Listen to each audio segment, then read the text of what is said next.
องค์การก่อยกาจัดพิธีมอบหับและเปิดนำไส้ตึกศูนย์ฝึกอบรมแม่และเด็กและโภชนาการให้กับโรงหมอแขวงหลวงน้ำทาพิธีดังกล่าวได้จัดขึ้นในวันที่ 3 มิถุนายน 2025 ที่โรงหมอแขวงหลวงน้ำทาโดยการเข้าร่วมของดร.นางอาภรณ์ วิสาเทพรองรัฐมนตรีกระทรวงสาธารณสุขท่านศรีวิไลปั่นแก้วรองเจ้าแขวงหลวงน้ำทาท่านซันซูโอประธานองค์การก่อยกาหัวหน้ากรมห้องกรมมีห้องหัวหน้าแผนกสาธารณสุขแขวงอุดมไซหลวงพระบางและภาคส่วนเกี่ยวข้องเข้าร่วมศูนย์ฝึกอบรมเวียกงานแม่และเด็กและโภชนาการจะกลายเป็นศูนย์กลางบริการสำหรับการฝึกอบรม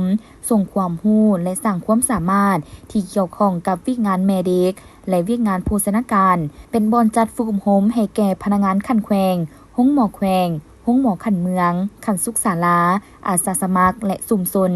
ศูนย์แห่งนี้เป็นศูนย์ทำอิฐในสปป.ลาวซึ่งเป็นศูนย์บริการที่ได้สร้างตั้งขึ้นอยู่แขวงหลวงน้ำทา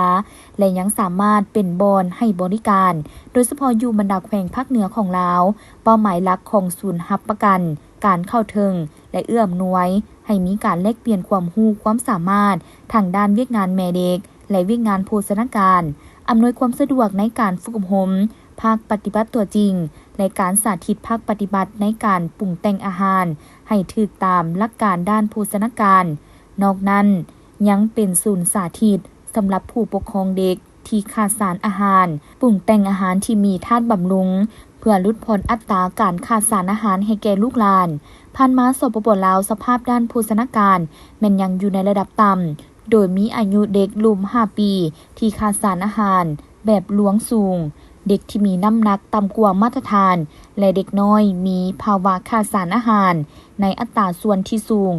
33 ส่วนห้อย21 ส่วนห้อยและ9 ส่วนห้อยย้อนสภาพด้านโภชนาการที่ต่ำในเด็กจำนวนหลวงหลายโดยเฉพาะแม่นเด็กน้อยที่อยู่ในครอบครัวที่ทุกข์ยากการหลุดหลง25 ส่วนห้อยของภาวะขาดสารอาหารแบบหลวงสูง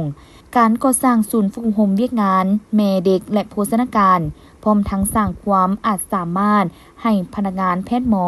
นับแต่ขั้นแขวงจนฮอดขั้นสุขศาลาและขั้นบ้านองค์การดังกล่าวได้เริ่มเข้ามาจัดตั้งปฏิบัติแต่ปี 2019 เป็นต้นมาฮอดปี 2022 จึงได้เริ่มปฏิบัติกิจกรรมและก่อสร้างตึกศูนย์ฝึกอบรมแม่เด็กและโภชนาการอยู่แขวงหลวงน้ำทาขึ้นและมาฮอดเดือนธันวาจึงสำเร็จในมูลค่าการก่อสร้าง